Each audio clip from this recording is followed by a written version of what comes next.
मंतर पे खबर कवरेज कर रहा था, वहाँ मनुवादी विचारधारा के लोग थे। वो जवाहरलाल नेहरू को हिंदू मानने से इनकार कर रहे हैं, कहते वो तो मुसलमान थे, उसके फादर मुसलमान थे। क्या कैसे आप कहेंगे? आप एक जर्नलिस्ट होके कैसे कह सकते हैं? मैं तो नहीं कह रहा, मैं इस चीज की उनका नाम नेहरू है, नेहरू है, नहर के किनारे बसे। असल में वो कॉल है भारद्वाज कोर्ट है। पंडित मोतीलाल नेहरू वो एक कॉल है, कॉल जो कश्मीर का सरनेम है, कश्मीरी पंडितों का सरनेम है।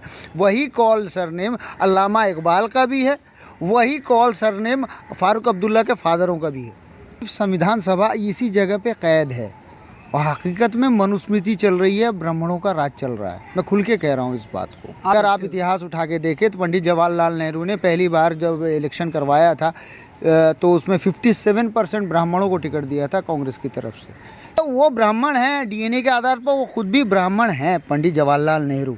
और सर्टिफिकेट जो ये बांट रहे हैं इनको, जो भी उनके अकॉर्डिंग काम ना करे उसे वो मुसलमान बना देते हैं।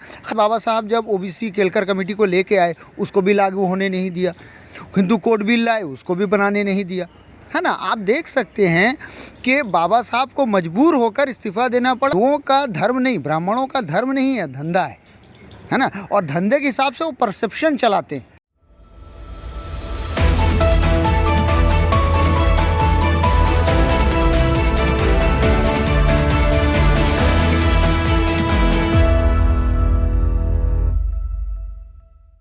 दिल्ली में 2 दिनों से जो है गोलमेज सम्मेलन चल रहा है, ठीक है। काफ़ी सारी मांगे हैं बहुजनों की, ईवीएम से चुनाव को लेकर के, देश में करप्शन को लेकर के, और अभी जो देश में मुद्दा लगातार चल रहा है, उन तमाम चीज़ों के लिए हमारे साथ बात करने के लिए कई सारे मेहमान हैं। इनसे एक एक करके बात करने की कोशिश करेंगे और जानने की कोशिश करेंगे कि अभी जो गोलमेज सम्मेलन हुआ है इसका मकसद क्या है और आगे इनकी क्या रणनीति होगी। सबसे पहले आप बताएंगे सर, ये गोलमेज सम्मेलन का क्या रहा है? अपने देश में गोलमेज सम्मेलन काफ़ी दिनों बाद शुरू हुआ कि जो हमारे देश में नई संसद बन रही है, इस संसद का नामकरण बाबा भीमराव अंबेडकर के नाम पर किया जाए। अब गोलमेज सम्मेलन का मतलब है केवल यह है कि प्रत्येक जिले में गोलमेज सम्मेलन कराए जाएंगे, प्रत्येक मंडल में कराए जाएंगे, और राजधानी से लेकर के ग्राम पंचायत तक जब गोल सम्मेलन होंगे तो लोगों को पता लगेगा कि गोल सम्मेलन है क्या चीज़। बाबा साहेब ने जो है संविधान बनाया, पूरा संविधान लगभग उन्होंने अकेले ही बनाया। तो उस संविधान के आधार पर जो हमारी संसद चल रही है, उस संसद भवन का नाम अगर बाबा साहब के नाम पर अगर नहीं रखा जाएगा तो ये उनके साथ अन्याय होगा एक तरह से। कई बार सवाल ये उठाया जा रहा है और कहा भी जा रहा है और देश में तस्वीरें देखी भी जा रही है कि संविधान ही खतरे में है। संविधान में बदलने की कोशिश की जा रही है और संविधान में बहुत सारे जो नियम बाबा साहब ने बहुजनों को दिया उसका हनन हो रहा है। इसको लेकर क्या कहेंगे आप? कि मेरा ये कहना है कि संविधान जब 26 नवंबर 1950 को बना और 26 जनवरी 1949 को आया और 26 जनवरी 1950 को जब से लगा है, तब से हम देखते हैं कि संविधान का वहीं से उल्लंघन शुरू हो गया था। जिस तरह मानते हैं आपकी संविधान जो है पूर्ण तरीके से जो है लागू नहीं हुआ। बाबा साहब का जो मकसद था इस देश में संविधान बनाने, संविधान सिर्फ संविधान सभा इसी जगह पे कैद है और हकीकत में मनुस्मृति चल रही है, ब्राह्मणों का राज चल रहा है। मैं खुल के कह रहा हूँ इस बात को। आप इसको कैसे एक तरीके से मैं कहूँ कि आप पंडित जवाहरलाल कैसे साबित करेंगे? बिल्कुल साबित कर देंगे। हाँ जी, अगर आप इतिहास उठा के देखें तो पंडित जवाहरलाल नेहरू ने पहली बार जब इलेक्शन करवाया था तो उसमें 57% ब्राह्मणों को टिकट दिया था कांग्रेस की तरफ से। तो इससे पता चलता है जिसकी आबादी ही 3% है उसके अगर 57% जो है। एक बड़ा इंटरेस्टिंग चीज़ है, मैं आपको यहाँ रोकना चाहूँगा कि आप कह रहे हैं कि पंडित जवाहरलाल ने ब्राह्मणों को दिया। अभी मैं 2 रोज़ पहले ही जो है वो जंतर मंतर पे खबर कवरेज कर रहा था, वहाँ मनुवादी विचारधारा के लोग थे। वो जवाहरलाल नेहरू को हिंदू मानने से इनकार कर रहे हैं, कहते वो तो मुसलमान थे, उसके फादर मुसलमान थे। क्या कैसे आप कहेंगे? आप एक जर्नलिस्ट होके कैसे कह सकते हैं? मैं तो नहीं कह रहा, मैं इस चीज की उनका नाम नेहरू है, नेहरू है, नहर के किनारे बसे। असल में वो कॉल है भारद्वाज कोर्ट है। पंडित मोतीलाल नेहरू वो एक कॉल है, कॉल जो कश्मीर का सरनेम है, कश्मीरी पंडितों का सरनेम है। वही कॉल सरनेम अल्लामा इकबाल का भी है, वही कॉल सरनेम फारूक अब्दुल्ला के फादरों का भी है। ये वो ब्राह्मण हैं, डीएनए के आधार पर वो खुद भी ब्राह्मण हैं, पंडित जवाहरलाल नेहरू।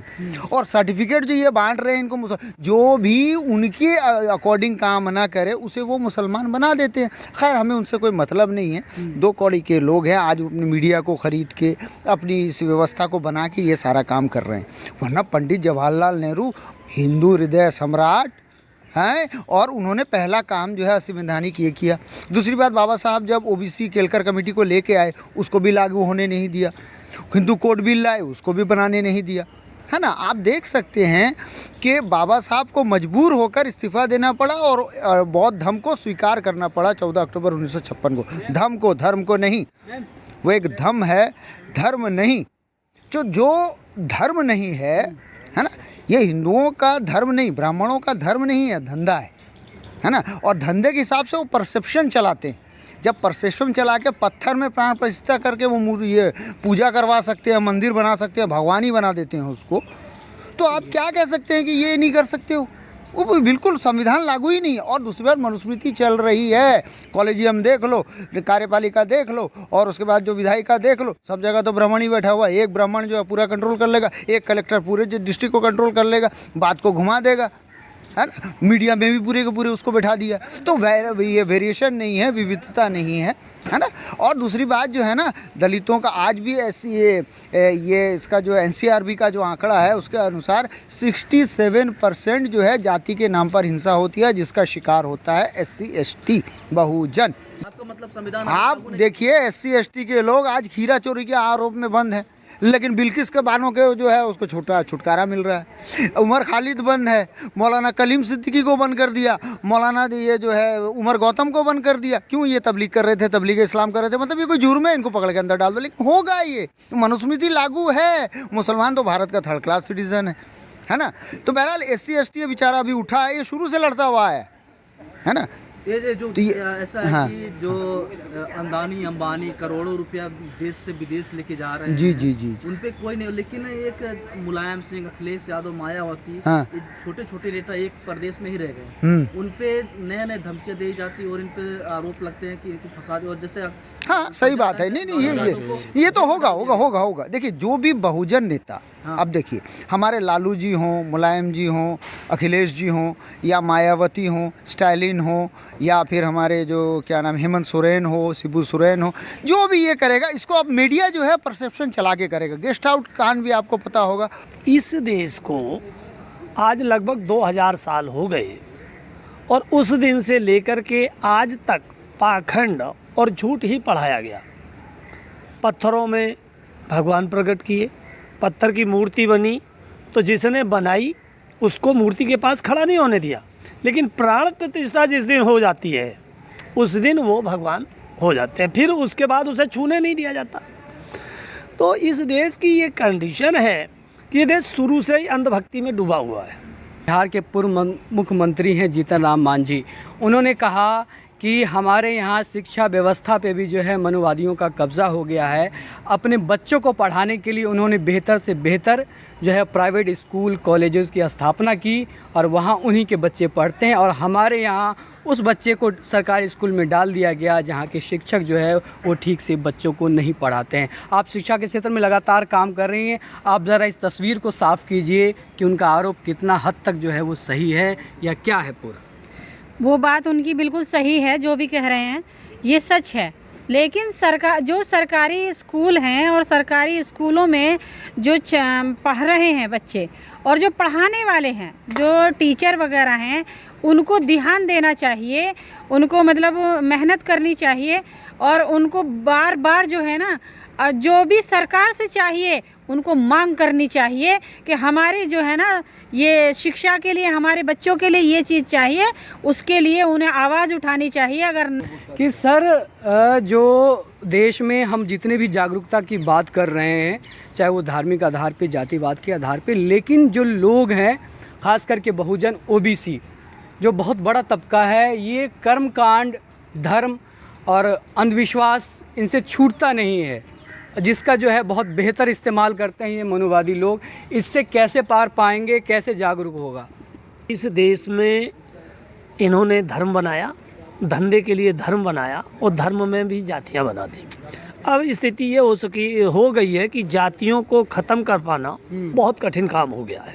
10-5 पीढ़ियों में भी नहीं हो सकती ख़त्म, हालांकि धीरे धीरे कुछ लोग प्रयास कर रहे हैं, लेकिन इतना अभी करंट में हो सकता है कि जाति आधारित जनगणना 1931 में हुई थी, उसके बाद नहीं हुई। अब जाति आधारित जनगणना हो जाए एक बार और फिर उसके बाद जब जाति आधारित जनगणना हो जाएगी तो पता लग जाएगा कि किस जाति के कितने % लोग हैं। उसी % के हिसाब से जब सुप्रीम कोर्ट या कोई भी कोर्ट आरक्षण या भागीदारी सुनिश्चित कर देगा तो मुझे लगता है कि समानता के कुछ चांस बन सकते हैं, अथवा बहुत कम उम्मीद है। सारा जो मसला है वो इसी पे आके फंसा हुआ है कि ये तस्वीर साफ नहीं हो पा रही है, जिसकी वजह से हमारा इस्तेमाल हो रहा है। हाँ, मतलब अगर जात आधारित जनगणना हो जाए तो हम आपको बता दें, और ईवीएम और कॉलेजियम इनको कंट्रोल में कर लिया जाए, मतलब इनको सही से काम करने लगे, तो आपको बता दें कि जात आधारित जनगणना, ईवीएम और कॉलेजियम, और उसके बाद ये आपकी मीडिया, ये 4 स्तंभ अगर अपने तरीके से काम करना शुरू कर दे सुचारू रूप से, तो हम मानते हैं कि इस देश का कुछ कल्याण हो सकता है, वरना बहुत कठिन। तो सुना आपने, ये गोलमेज सम्मेलन का पूरा मैसेज था, और लास्ट में मैं इन तमाम का जो लब्बो लुबाब है और जो सारांश है उसे कविता के माध्यम से ख़त्म करने की कोशिश करूँगा। एक कवि ने कहा है, जो गधियन की लात में लात लात लात, तो कवियन की बात में बात बात बात, तो केलवन की पात में पात पात पात, तो हिंदुवन की जात में जात जात जात। और जब तक ये जाति व्यवस्था ख़त्म नहीं होगी, लोग जागरूक नहीं होंगे, तब तक जो नीचे तबके तक बैठा हुआ इंसान है, जिसके बारे में गांधी ने कहा था कि जब तक देश की आखिरी पंक्ति में खड़ा हुआ इंसान, उसके आंखों से आंसू नहीं पहुँचे जाएंगे, तब तक मैं इस देश को आज़ाद नहीं मानूंगा। आप इस पूरे राय पर क्या सोचते हैं, क्या समझते हैं? अपनी प्रतिक्रिया जो है मैसेज करके हमारे बॉक्स में आप बता सकते हैं, ताकि देश समझ पाए और ये मैसेज क्लियर हो पाए। फ़िलहाल मुझे दीजिए इजाज़त, तब तक के लिए नमस्कार।